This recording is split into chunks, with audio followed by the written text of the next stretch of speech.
Bonjour à tous. Corsair enchaîne les nouveautés puisqu'après le Crystal Series 570X RGB que l'on a découvert ensemble dans notre dernière vidéo de présentation, le constructeur enchaîne en lançant le Carbide 270R. Ce boîtier vise l'entrée de gamme avec un tarif assez agressif, sous la barre des 70 €. L'équipement sur le papier est intéressant, deux ventilateurs dont un rétroéclairé, on retrouve également une architecture très aérée, un cache alimentation. L'ensemble des supports de stockage est déporté à l'arrière afin de libérer un maximum d'espace à l'avant. On a un boîtier évolutif aussi bien en air cooling qu'en water cooling, qu'il soit de type IO ou non, on va voir ça. Et comme vous pouvez le voir, on a également un panneau latéral fenêtré. Donc petite vidéo de présentation consacrée au Carbide 270R, c'est un boîtier et c'est signé Corsair. Ce Carbide 270R est donc un nouveau boîtier, c'est signé Corsair, il se positionne, comme je vous le disais en introduction, plutôt sur l'entrée de gamme avec un tarif sous la barre des 70 €.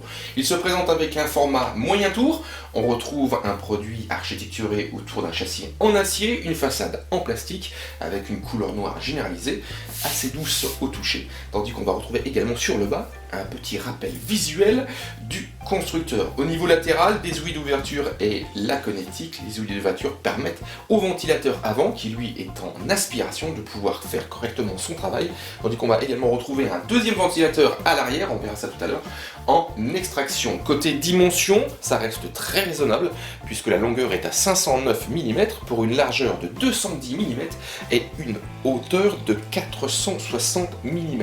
Le boîtier repose sur 4 pieds assez massifs où on va retrouver en leur centre de larges tampons en caoutchouc afin d'amortir les vibrations, en particulier si on utilise des disques durs 3,5 pouces à 7200 tours minute. A l'arrière, on va retrouver une disposition très classique pour un boîtier, bloc d'alimentation positionné sur le bas, et elle est chapeautée par 7 slots d'extension équipés d'équerres PCI perforées. On a l'emplacement pour la connectique arrière de sa carte mère, et on retrouve une grille d'aération à structure dit en nid d'abeille, ou un second ventilateur de 120 mm qui sera en extraction, donc son rôle sera d'expulser l'air chaud du boîtier vers l'extérieur. Et on remarque également qu'il est monté sur un petit système de rail qui permet d'ajuster sa hauteur en fonction de son matériel afin de bien se concentrer, par exemple, sur le ventirad processeur.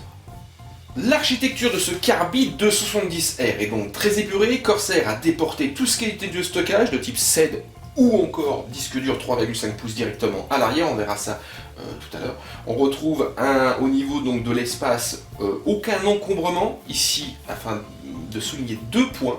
Le premier, c'est que vu que le boîtier est équipé donc d'un panneau latéral fenêtré et également d'un rétroéclairage, le fait d'avoir déporté une partie des périphériques limite le câblage et augmente l'impact visuel. Et ça favorise également le refroidissement puisqu'on n'a pas d'obstacle entre les ventilateurs avant et certains composants clés d'une configuration comme le processeur avec son ventirad et la carte graphique. Côté toujours pareil visuel, on retrouve un cache en métal permettant de dissimuler le bloc d'alimentation, le surplus de câble, et on a un petit orifice permettant de passer les deux PCI Express à destination de la carte graphique. Pour le refroidissement, deux ventilateurs avant, un à l'avant en aspiration permettant d'apporter de l'air frais, et on retrouve un second 120 mm à l'arrière, cette fois-ci en extraction, afin d'extraire l'air chaud vers l'extérieur. Ils sont de type 3 piles et devront donc se connecter au niveau de sa carte mère. Au niveau évolution, il y a de la possibilité, on peut passer à l'avant par exemple à 320 mm ou 240 mm. Sur le haut, on peut installer deux unités en 120 ou 140 mm. On peut également intégrer au niveau water cooling IO des radiateurs, 360, 280 à l'avant ou encore un 280 sur le haut ou un 120 mm à l'arrière. Par contre, petite remarque par rapport à ce boîtier, si une certaine compatibilité est annoncée, il faudra quand même faire attention à l'embonpoint de son ventirad, puisque comme vous pouvez le voir, suivant sa taille et son volume, il peut empiéter sur l'espace disponible sur le haut, ce qui peut limiter l'usage de certains composants en type de radiateur ou de ventilateur. Donc bien faire attention au niveau de ce point.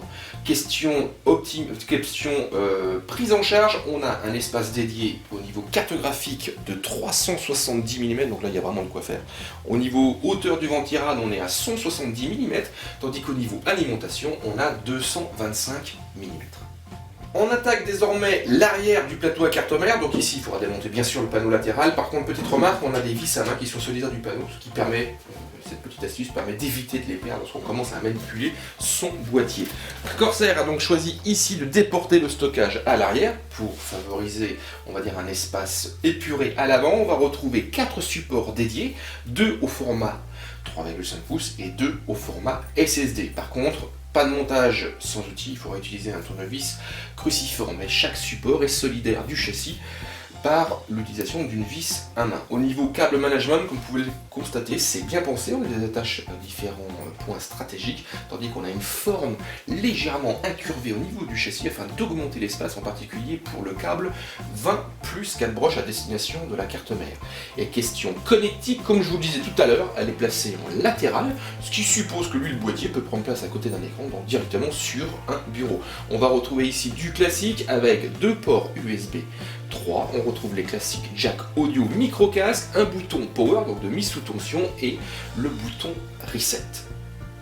Notre petit tour d'horizon donc de ce nouveau boîtier Corsair, de ce Carbide 210R touche à sa fin.